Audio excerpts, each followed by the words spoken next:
Hey there, welcome back to Short Text 331. Today we're going to talk a little bit more about Gaussian integrals. We had a video about Gaussian integrals some time ago, and you might want to go check it out. Today we'll continue the discussion and take a step towards quantum field theory and StatMech while we do so.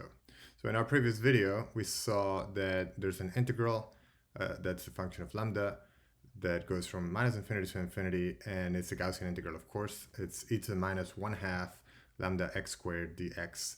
And we saw that that's equal to the square root of 2 pi over lambda. In fact, if you go to that video, you'll find that we didn't have this factor of 1/2 here, and so this 2 was not there. But it amounts to calling whatever we call lambda over there, lambda over 2 here, and so then that reappears here as lambda over 2. And so the integral that has the 1/2 factor gives you the 2 pi, and if you don't have the 1/2 factor, you just get pi. You can generalize that integral, and we did that in a previous video, or at least I show you the result, that the integral from minus infinity to infinity of the multidimensional version of this, where you have an exponential minus 1/2 and then a quadratic form with a matrix M that said x transpose mx. And so if that's d-dimensional, then we have a d-dimensional vector here of variables x1 through xd. And then we have the transpose, which is of course a row vector that goes from x1 to xd. And if we do this integral, then the result is 2 pi to the d power divided by the determinant of m. And you can find some information about this on the video on determinants. And this whole thing is raised to the 1/2 power. So that's the multidimensional generalization of our little Gaussian integral up here. And it works in the sense that it converges if the real part of all the eigenvalues of m is always positive. So for all the eigenvalues, if they have positive real parts, then this works and the integral converges. That's important. If the real part of the eigenvalues of m happens to be negative or 0, then this integral would blow up. It's not going to behave correctly at infinity. Now, I want you to note something that I didn't mention in a previous video. Notice that if you take this quadratic form, x transpose mx, so the double sum, if you want, of multiplying m by x and then contracting with x transpose, you obtain this.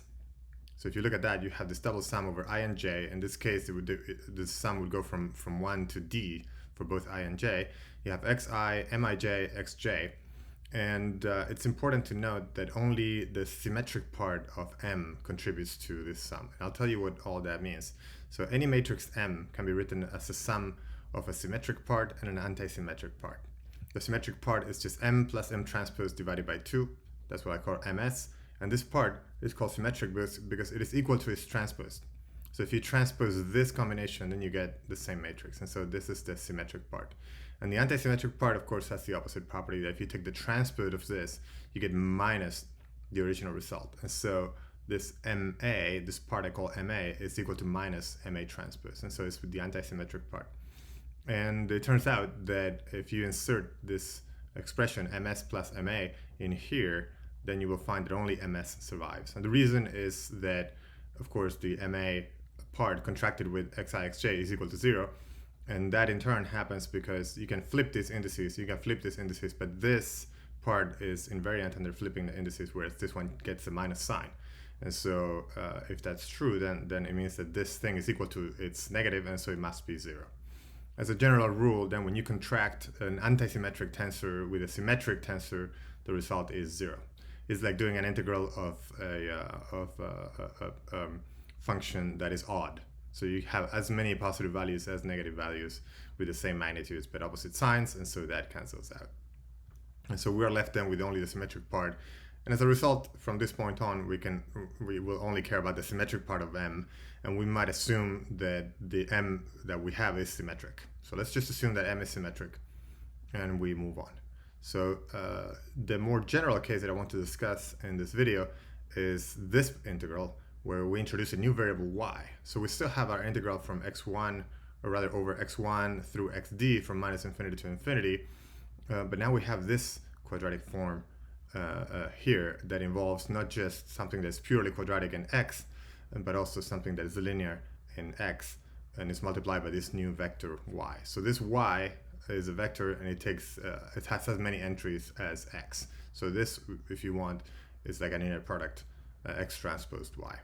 So it says x1, y1, x2, y2, and so on and so forth.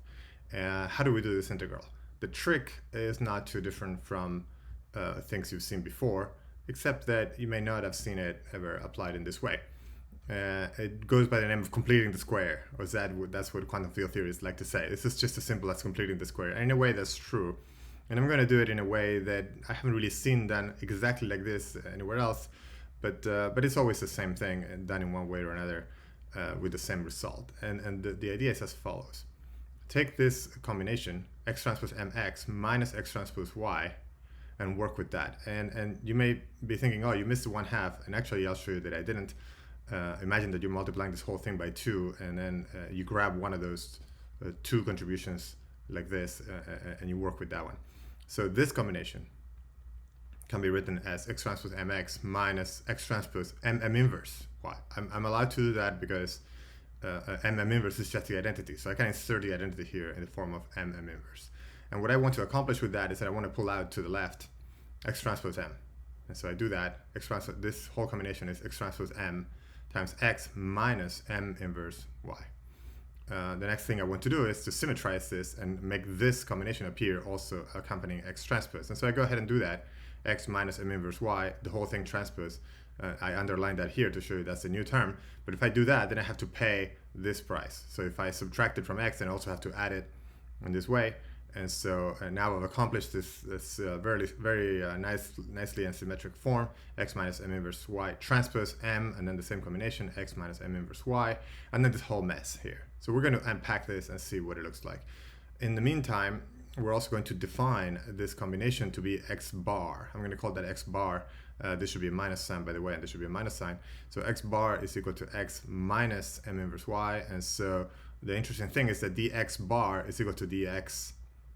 So I'm not going to have to worry when I change variables about the integration differentials there. And so I have x bar transpose m x bar, and now I'm going to unpack this part as promised. So now I have m inverse y quantity transposed, and then mx, so that's this first term here, and then the last term is minus y transpose m inverse transpose m inverse, which is just 1. So this m inverse is just 1 times y. And so what I obtain then on the next line is that is this x bar transpose m x bar, nothing changed there, and that term is going to remain the same all the way to the end. And then we have y transpose m inverse transpose. Remember that the transpose of product is a product of the transpose, but in different order, in the opposite order, in fact. And so this y transpose reappears to the left. This m inverse transpose appears here. Now my matrix is symmetric, and so this m inverse transpose is just m inverse, and so it's just going to cancel with this m. And over here, I already replaced the m inverse transpose with just m inverse. So I'm free to do that.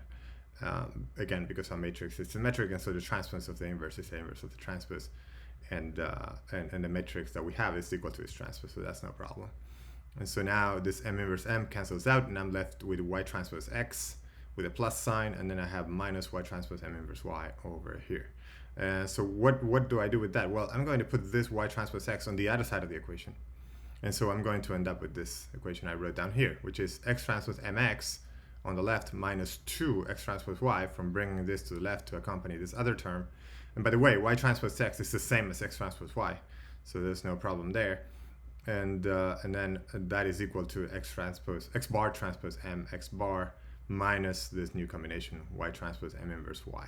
And this whole song and dance is simply to show you that by virtue of the fact that we have this property that dx bar is equal to dx, our integral can be rewritten in this form. It's a form that is entirely quadratic and the variable x bar, and then I have this thing accompanying our expression which does not depend on the integration variables at all. And so I'm left then with the result that this factors into an integral that we know how to do, which gives me this result, 2 pi to the d divided by the determinant of m to the power 1/2. That's just this whole integral. And then the accompanying factor that resulted from completing the square. And so that is simply e to the 1/2 y transpose m inverse y.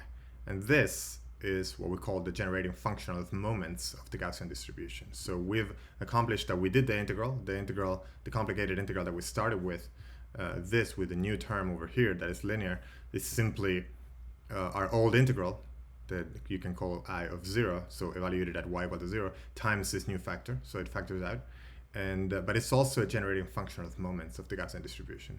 And what we mean by that is that you can take derivatives on the left of this integral and derivatives on the right, and downcome powers of y, rather downcome powers of this m inverse, rather, and over here, if you were to take derivatives with respect to y, downcome powers of x, and so you take, they become moments of this distribution as you take derivatives with respect to y. So you can pull down an x1 and x2 and x3, whatever you want, multiple times. You can pull down x1, and at the end of the day, you can take y to 0, and then you end up with moments of the Gaussian. And that's what I wrote down here, close to the bottom of the page. If you take m derivatives with respect to y at various index values I1 through Im of this object I of y, then on the left you have the moments of your Gaussian integral, which will be complicated functions of m, and on the right you have the answer to that, which is those complicated functions of m are simply given by these powers of m inverse. And I omitted an I of 0 here. There should be an I of 0 prefactor, but you downcome these powers of m inverse evaluated at the various points. Now m must be even, so the number of derivatives you have here has to be even. The odd derivatives all vanish because this is an even function of x. So if you calculate any odd moments, those will go to 0 automatically. In other words, there will be some x that is just sitting there by itself, unpaired, and that will give you 0 as a result, because it will introduce a contribution that is odd, and we know that our expression here is even in x. A quick example of an application of this is if you take two derivatives with respect to yi and yj. Oh, here I didn't forget the I0. Very good. So then we can call that gij if you want. And so we have all our integrals from x1 to xt, and then the powers of x that I mentioned before. So we pull down powers of x by taking these two derivatives. So we have xi and xj, and then of course our Gaussian factor here, our Gaussian weight, that is the main part of our integral. And the result of doing that integral is that we go up here and we've taken derivatives with respect to yi and yj. And so the result of that is simply mij inverse. That's the answer. You can take 4 derivatives. So remember, the third derivative part would vanish, but the fourth derivative would remain, and you will get all possible combinations of m inverse that pair the I and the j and the k and the l indices. So in other words, when you take a derivative of this object with respect to y1, say y1 could hit here or it could hit here, and then if you take a derivative with respect to y2 after that, it could hit one or it could hit the other, and so on and so forth. And so that's how you generate the various combinations of m inverse that contribute to the final result. Usually when talking about systems in quantum field theory or in StatMech, we talk about these objects as free propagators. These are the lines in Feynman diagrams that connect the various points. And these i's and j's here, I, j, k, l here, are points in space-time, typically in relativistic field theories. And so that's how you go about generating Feynman diagrams. This is the beginning, if you want, of that story. So why is everything in terms of m inverse? Well, m inverse is really at the root of everything, simply because, as we obtained from our calculations, everything is here controlled by this main quantity m inverse. If we're going to take derivatives of this with respect to y and set y to 0 at the end, then the only thing that's going to survive is this m inverse. Of course, there's a determinant of m involved in here as well, but the main object here is the m inverse that contains how the variables I and j are correlated with one another. One way to say that people use a lot in quantum field theory and in statistical mechanics is to notice that the logarithm of our generating functional divided by the functional evaluated at 0 sources, this is a word I didn't use before, this y is called a source. A lot of the time it's a source. In our case, it's a source coupled to x, as we started up here. So this is all an excuse then to solve for this Gaussian integral with a source coupled to x. And as you take derivatives with respect to the source, you obtain the various correlation functions of your problem. And here, if you take the log, you find what's called the generating function of cumulants. And in this case, this object will only have two derivatives available with respect to y, and so that tells you that the only cumulant that makes that survives, that makes sense for a Gaussian integral, for a Gaussian theory, is just the M inverse. It's controlled by M inverse, and this M inverse really plays a role of a generalized variance. And in higher dimensions, the usual Gaussian will have a variance, will have a width. And well, now in higher dimensions, this is controlled by a matrix that tells you how the various variables x1 through xd are connected to each other, and so that's the only cumulant that will survive. The second one, you have to take two derivatives. There's no other cumulant that survives for the Gaussian. Usually in quantum field theory and StatMech, we talk about a generating function using this notation, z of j, and z is usually called a partition function when j is equal to 0, and in the presence of sources ji, these are typically called j, not y as I used before.